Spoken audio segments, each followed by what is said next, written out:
Hello and welcome to Cycling Weekly's preview of the first 9 stages of the Giro d'Italia. And because this is the 100th edition of the Giro d'Italia, the organisers are wanting to celebrate Italy and showcase as much of it as possible. So the first 3 stages actually starts in Sardinia.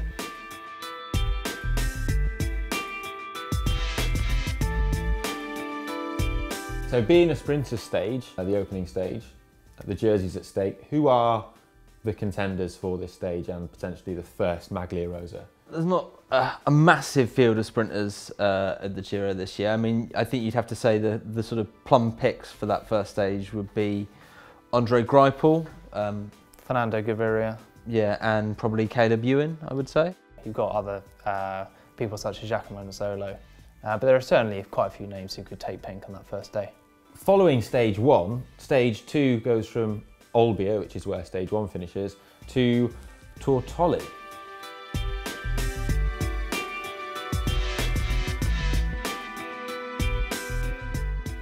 What can we see happening there, do you think? If you look at the numbers for that final climb, it's actually quite a tough one. It's 30 kilometres long and they climb up to 1,000 metres from pretty much sea level. Yeah, I mean, it's difficult to see any one of the GC contenders getting into any sort of trouble, but it's quite conceivable that if you're a sprinter, you're not going to make it over the top of that climb in that front group. So there's a very good chance that we'll have 2 wearers of the Maglia Rosa after 2 days. Yeah.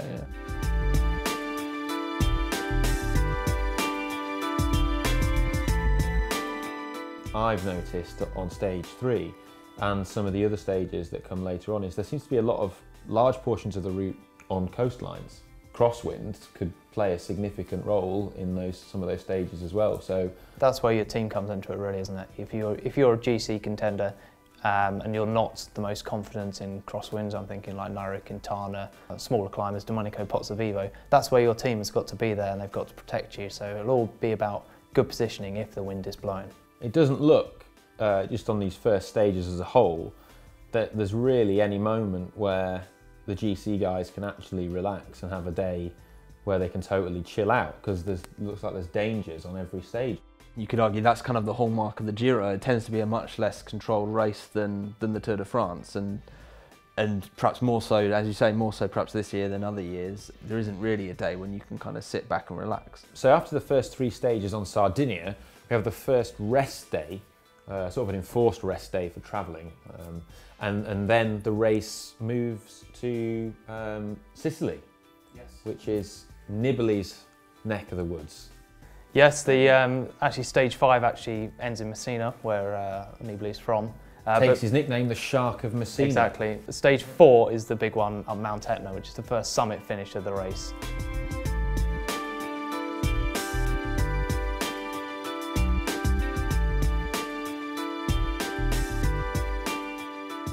Three weeks is a long time to hold your form. So what a lot of riders might be doing is looking at the final week and thinking that is when the race is going to be decided. So they are going to be maybe going into the race not in completely top form and building through it. So having a summit finish, a really important summit finish so early in the race, you could see a winner that you might not expect, and you could see a few guys who you would expect to be up there maybe losing a bit of time, and that will make the race very interesting going forward.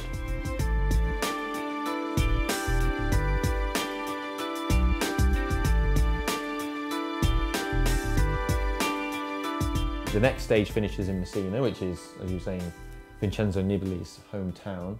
Do you think he's going to want to sort of light it up?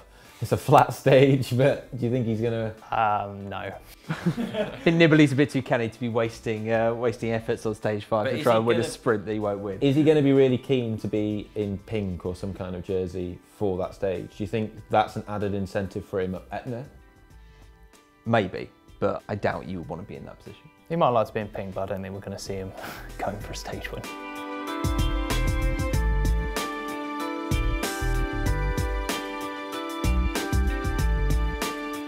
This stage looks like it's got a little bit of interesting profile. So yeah, I think looking over the next few stages, stage 6 and 8 are 2 very similar stages. You've got a few climbs early on, nothing that's going to cause too much damage, and then you've got a steep finish. And I wouldn't be surprised if you see similar winners on both stages, to be honest.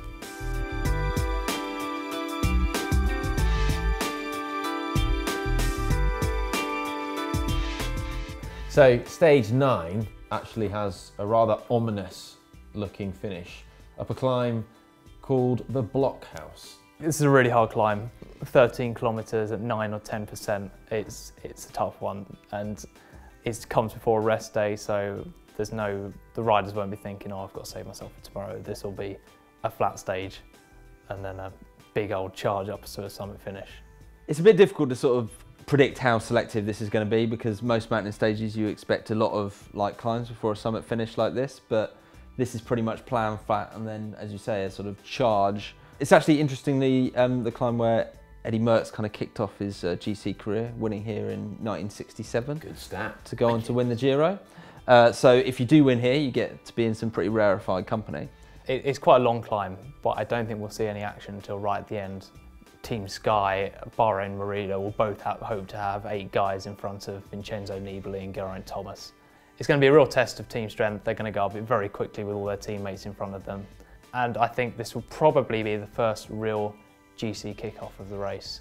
I expect to see Nibali, Quintana, Landa, Thomas all up there.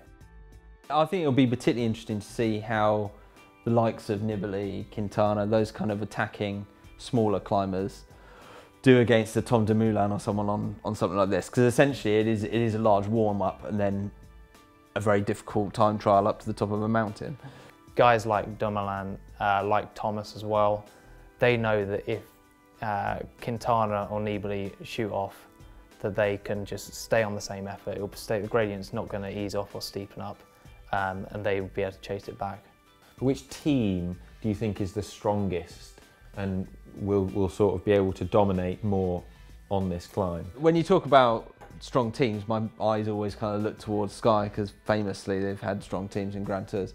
And on a climb like this, you've got Geraint Thomas and Mikel Landa. Sebastian Henau's reasonably handy.